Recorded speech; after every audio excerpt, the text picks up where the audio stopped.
the products that we have today are so different than what I had that first sale. Like the formulation is different, the ingredient sourcing is different. I think of Bloom now more as this like iterative journey, that it's a progression.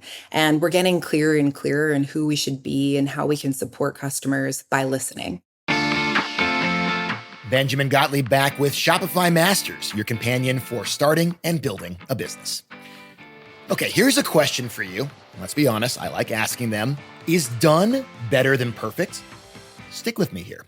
Some of the most successful entrepreneurs that you look up to, well, the businesses they started look nothing like what exists today.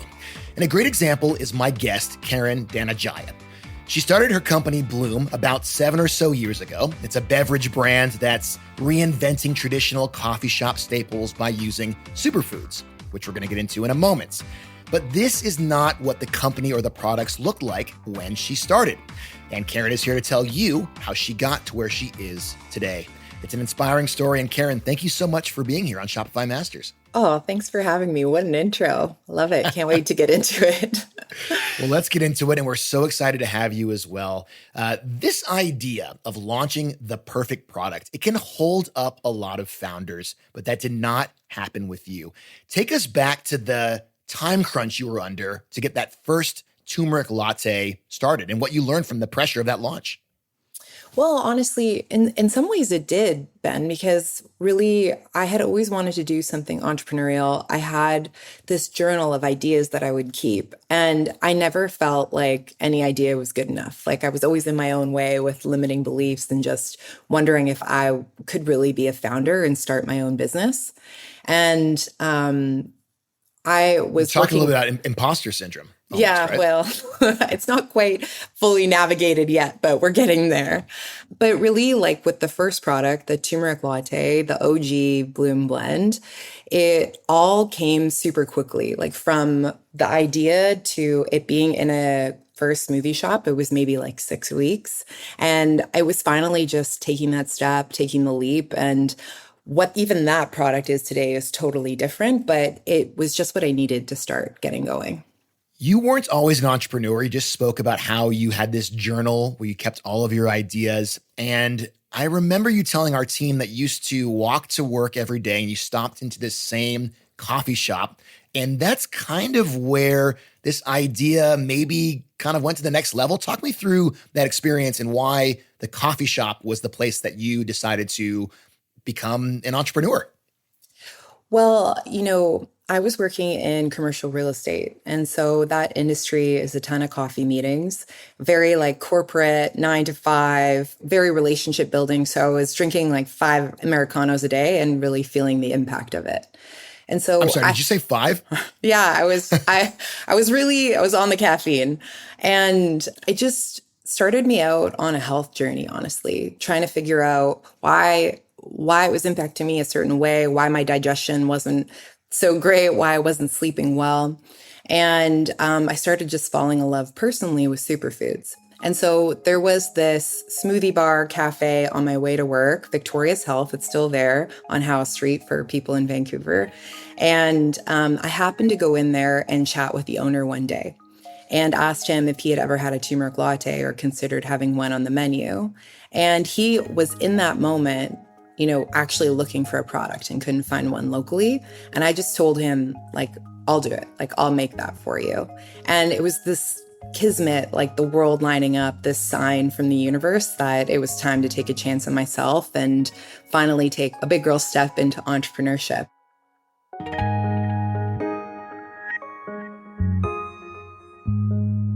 He was our first customer. He's still a customer today. And I think his first order was 30 turmeric latte bags, if I remember. Invoice 0001. Well, those first sales are so special, and many founders don't forget them. I'm just curious, did you have any experience creating turmeric lattes at that point? Well, my dad is Indonesian. So I grew up with an elixir called Jamu. It's potent, I would say. It's turmeric, ginger, lemongrass, a whole bunch of different things. But the idea is you take it almost more like a shot to make you feel good. And I would say that was like my early introduction to turmeric elixirs. And really, the turmeric latte, like what we sold into Victoria's Health, what that first product was my evolution of that kind of history with my dad. The idea was like, could you take this thing that's so good for you, has this amazing history, has anti-inflammatory benefits, but modernize it for the North American palate, introduce it to more people and make it accessible. And that's what that first product was. And a good moment to extract there, if you're listening, to draw on your own personal experiences, your family's experiences. Sometimes little nuggets of entrepreneurship or opportunity sit there, as it sounds like Karen did with this turmeric latte and this Indonesian drink that you're used to seeing from your family. But I'd like to go back to this concept of superfoods, okay? We know that turmeric has a lot of beneficial qualities, anti-inflammatory, for example, but the word superfood, it can be overused. It's becoming almost cliche. When you think about what a superfood is, how do you conceptualize it? Well, the way we treat it at Bloom is it's a nutrient dense, natural, whole ingredient, something that has a history of use, has, real studies supporting that it's antioxidant rich or has another health property. And we use them and blend them into mixes so that it's not, we would never put out to market like a mushroom tincture or like a chaga elixir. We're making pumpkin spice lattes, salted caramel. Like the whole mission of the company is how do you incorporate these really nutrient dense, healthy ingredients into recipes you already love, into these coffee shop staples, so that more people can enjoy them and get introduced to them and just add like a nutrient boost to your everyday ritual. Yeah, exactly. Your ritual. It's not really changing your behavior, just augmenting it and maybe making it a little bit better for you.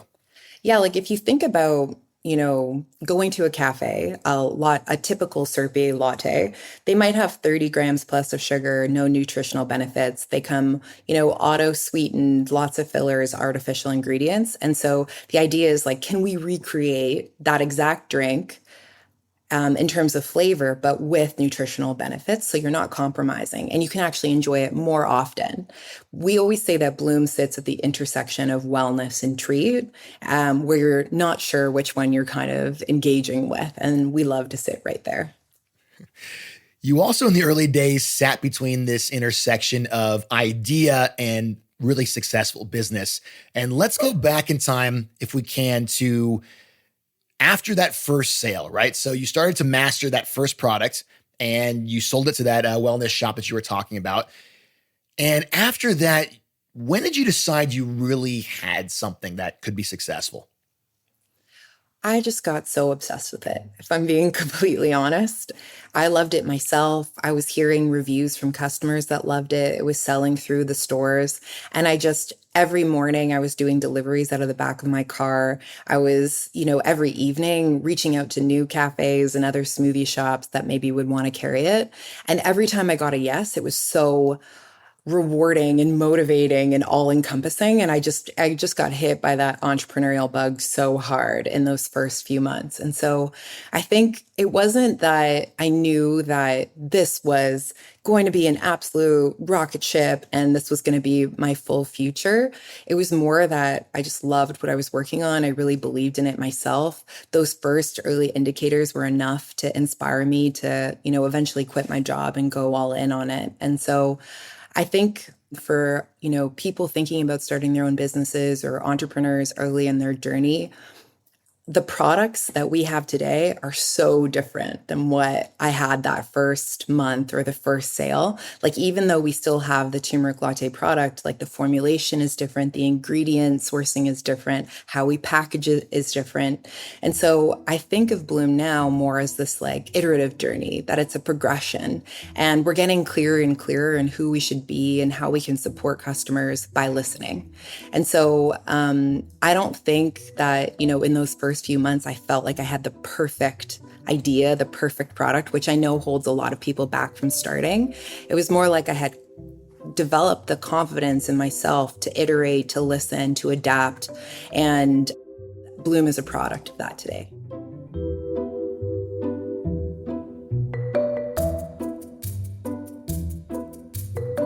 Karen, when you say the product is different, what exactly is different? The packaging is different. The formula is different. I mean, what exactly doesn't resemble what you started with?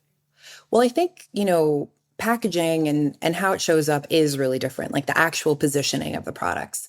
So despite Blume being like a health product that would sit in a supplement store, it almost presents like a beauty brand. It's really minimalist. It's really brightly colored. It's super simple packaging. It's something that you're proud to leave out on your countertop and proud to give as a gift. And you just would not do that with like a magnesium tablet. You would not do that with a traditional probiotic. So the way that Blume is positioned, it really feels like a lifestyle beauty brand while still having the benefits that you are typically reserved to the supplement aisle. And the whole thesis behind that was that, I was just getting into my own wellness journey. I was navigating these supplement stores. I found it really clinical, really confusing, super expensive. And I wasn't a nutritional expert. So I just was like trying to find my way in these really complicated shelves. And so I wanted Blume to be more accessible, more easy, and really bring people to a category that felt super stagnant. This program, Shopify Masters, has been around for a while, and we start to hear again and again themes from founders. One of them is that you almost become, as the entrepreneur, the target audience. I just heard you talking about looking through those aisles, trying to find like, what sort of supplement should I take? What do I even do? And that is probably what I would imagine a lot of your customers are going through, right? Yeah, I think solving a problem for yourself and being a customer yourself is one of the best ways to approach entrepreneurship. You just have a deeper understanding of who your customer is, their motivations, what they're looking for on shelf. But at Blume, we have focus groups, we do interviews, we're constantly running surveys through our online shop. And so I think it's one thing to be a customer, to be in touch with it, to understand what the needs are, but you have to also always be directly seeking that feedback. And that's something we take really seriously at Blume. If you say, like you just did, that founders can be the ideal customers, we at Shopify like to consider ourselves the ideal partner for entrepreneurs. You're what we call a re-platformer, insofar as that you didn't start on our platform, but in March of 2020, if my dates are correct, in the early days of 2020, you decided to move more into direct-to-consumer sales, D2C, and you joined up with us. Why did you make that call? You could have chosen any number of solutions for your e-commerce business. Yeah, I think for brands that really want to have a significant part of their business on e-com, direct to consumer, there really is only one choice, in my opinion. It's the amount of integrations. At that point, it was just me and one other person in the business, and it needed to be something we could navigate. We didn't have big budgets. We hadn't raised a bunch of capital. I was self-financing everything. And so it needed to be something that we could edit photos, we could write the copy, we could piece together PDPs. And so Shopify allowed us to do that. Shopify allows you to do that. And you also didn't have a lot of experience in digital marketing. Am I right? So how did you convince yourself, hey, I can really do this. I can take advantage of the platform. I can win here online without much experience, something that can hold back a lot of folks, again, when they're feeling like they can't cut it. I had zero experience, to be clear, like not a lot, actually zero. I took some digital marketing courses online, like Shopify has a bunch of tutorials. I did that. LinkedIn learning classes for paid ads. I took, an email flow boot camp. It was really one step at a time. And I would say the things that I created March 2020 or the year of 2020, we've iterated on and improved a bunch of times. Like we're right now on a project to improve all our flows again and improve kind of like our homepage and all that sort of thing. I think in marketing and e-commerce is never just done. You have to always be looking at the analytics, iterating forward, and using a platform like Shopify. Those analytics, even for someone like me with zero experience, like they're it's at your fingertips. So as long as you have like a curious personality, I think it is pretty user friendly and you can go as deep as you want to go. Part of your iterative experience involved customer feedback, and we're going to get to that in a moment. But before we do, I'm going to pause and thank our wonderful audience for tuning in. Wherever you get your podcasts, please follow and subscribe to Shopify Masters if you haven't already. Write us a review. Those reviews mean so much to us. We love to hear what you think about our program, what we're doing, and how we can be better. Your support is integral to our success. And so thank you so much if you've already done so. If you haven't yet, please subscribe to Shopify Masters. Karen, what are some of the social media strategies that help you build community engagement, which is a big part of the success of your brand? Well, when we approach social, are really looking to build super fans, what we call them, very important Blumies. And it's not about follower count. It's not about likes. It's about people who are truly engaged and really care about the behind the scenes, the history of the company.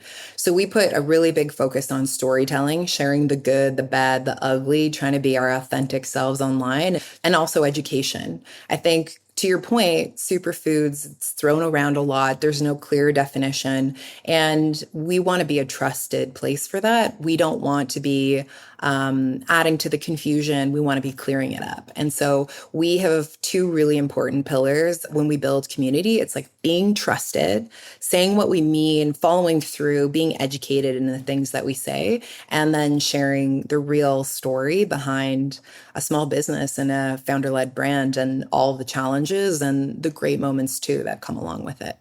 So I'm hearing authenticity. That's one of your main strategies. Just being truthful about the highs and the lows and kind of the wave that we're riding day to day on this entrepreneurial journey. Another thing you do really well, if I may say, is listening to your customers and then augmenting the formula of your packages, for example, to kind of fit what makes them happy. And you have, I think you mentioned earlier, there's a community forum, you engage in those where you take feedback from your super fans or just folks who have stopped by and tried out your stuff for the first time. How do you balance what things to listen to, what not to listen to? I think lots of founders might be struggling with this question.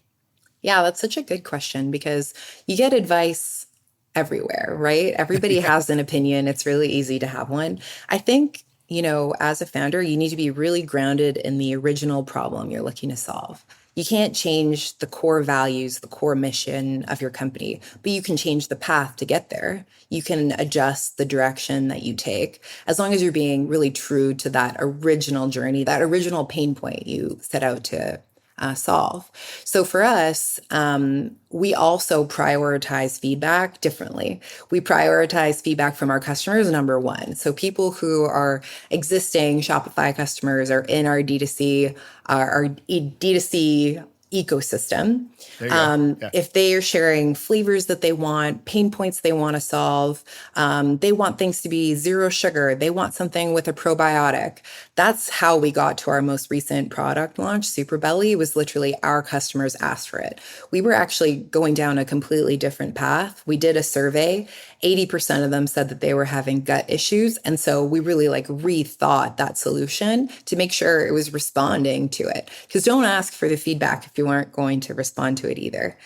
In terms of, advisors and fellow founders and family and friends, I think it's okay to listen, but you have to develop almost like a thick skin where you can take things in, process them, but be strong in your own gut instinct about what's right for your customer, because that's the magic of a founder and the entrepreneur. Nobody's going to know that as well as you do. You're the closest to it and you care the most about it. I think you have to be really both confident and yet humble to do what you've just said, which is to have an idea for a product launch, take community feedback and completely go in a different direction, throw that car into reverse and go somewhere else. I mean, that is an incredible learning. Is that something that you felt comfortable doing during this whole journey, or have you developed that muscle, over the years? Oh, that's a great question. Honestly, I think it's a muscle that developed. Some of our worst product launches, because we've had bad ones too, were me muscling through saying no, this is genius. I love this. This is going to change the future of Blume. This is going to change people's lives. And then, predictably 6 weeks later, we we're still sitting on a bunch of inventory and we decide not to continue it. All of our best product launches are from directly listening to feedback. And so I think the more that happens, the more you understand how to build in systems to your innovation pipeline that really support what your customers actually want and need from you. Back to this big moment. I would imagine it's not necessarily as big, perhaps internally, but externally, to see yourself on a big show for entrepreneurs like the Dragon's Den, which is the version of the Sharks in Canada. I think sometimes folks can look at that and be like, "Oh, Karen got lucky. Karen got on that program, and if I could only get on a show like that, I would be killing it." But really, it seems like, and correct me if I'm wrong, but it seems like it was just kind of as a natural process, natural evolution of what you were doing. Are those moments key to success? Like, do you need to get yourself on a program like that or find investors like that? Yeah, that's such an interesting question because I think from the outside, it can look like that's the linchpin. That's the thing that like propels you forward. But I didn't find that to be the truth about Dragon's Den. And it wasn't something that naturally happened. I had auditioned 3 times for Dragon's Den. That was my third time trying to get on the show. And so these are the things people don't see, by the way. Yeah, like at first it was virtual. One time it was like down in like a stadium here in downtown Vancouver where we were, doing an audition. And then the third time I really like readjusted my pitch, made it a little bit wild. And it was actually virtual as well. And that was the time that I got on the show. And I think it's all these things added up. It's the summation of all your efforts. There's no one thing that's going to propel you to, a successful brand, a successful business. Of course, being on Dragon's Den did add, a lot of brand awareness. I had an incredible experience. It was a show that I watched with my dad growing up. I think Dragon's Den had a lot to do with my entrepreneurial bug, that watching those shows, I found a lot of inspiration in. And I do think it was like formative for me. So it was really cool to be on the show and have our lean investor, which was always my favorite dragon. But I don't think that any one moment is kind of like the reason that we're at where we are today. It's like the summation of all these little pieces of effort every day, just trying to make your business a little bit better than the day before. So speaking about what's coming up or what has just transpired, let's look ahead for what's next for Blume. You've got your product in some big retailers. I believe Whole Foods, for example, is one spot where you have your product, if I'm not mistaken. So what's next for you guys? And if you were talking to other founders who, were looking to get their products in some of these big retail chains, what advice would you have for them? Yeah, well, a big focus for us right now is Superbelly. We just launched. This is the one that I was telling you about that was kind of the result of surveys. And it's just been a crazy momentum boost for us as we head into the summer. We're working on gaining distribution. It's launching with Sprouts nationally in the US in a couple of weeks. And yes, we're available in Whole Foods, Loblaws, Real Canadian Superstore, Target. So we're really looking to build an omni-channel brand. Direct to consumer is always going to be our bread and butter. It's about 50% of the business today. Oh, wow. But we really want Blume to be very accessible, which means our core products should be available in your local grocery store, your local coffee shop, to really make it easy for you to engage in a new kinder ritual. And so we're continuing to push on that. There's still a lot more to go. Yeah, regardless of who you are. I mean, not everyone at the moment feels comfortable buying something, directly online from a brand. They might want to walk and browse in, like you said, Sprouts or Whole Foods and pick up something in the right aisle. Yeah, it's a great place for people to discover Blume. And then they might come back to our online store for, seasonal flavors, specialty offerings, subscribing. Like we're really finding it to be a place for loyalists and subscribers as well. So we're trying to figure out how all the different channels interact. And it obviously changes so much year to year based on what's going on in the world too. So it's really interesting, continuously learning. But right now we're really approaching this more like omni-channel presence. The bigger you get, though, the more successful your brand becomes. I would imagine it might become more and more difficult to listen to your customers in the way that you've been listening, right? I mean, if you're in Sprouts, if you're in Whole Foods, I mean, you're starting to kind of tap into a larger customer pool, and you might not be able to get the same feedback you get from your loyalists, as you mentioned, or your subscribers back in the day. I'm curious, I would imagine you're thinking about that. So any sort of strategy change as you guys scale? You're right that one of the disadvantages to wholesale is that you're disconnected from your end customer. That was one of the reasons we started direct to consumer too, was you just are way closer to that customer. You have their email. You can ask them a quick question.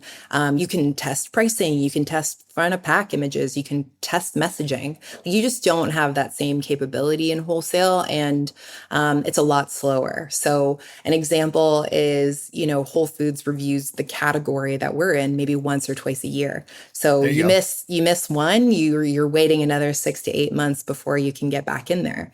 And so when we approached Whole Foods and Target and, all these retailers, because of the direct to consumer roots, we felt really confident with what we were presenting. We knew the messaging resonated. We knew the pricing was working. We had data to really provide retail buyers. And they looked at it, they care about that kind of proof of concept.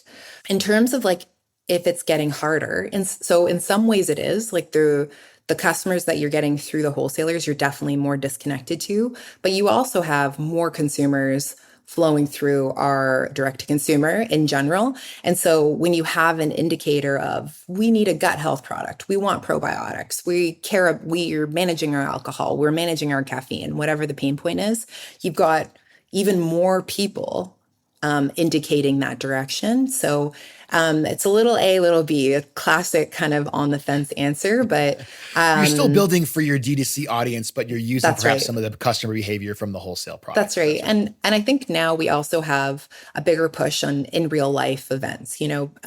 Post pandemic, people want to connect in person. They want to try things in person. And so we do a ton of community building in real life to really, are you enjoying it? Do you like it? Asking those questions, setting up interviews. We're able to build processes now to make sure that we continue to get that feedback.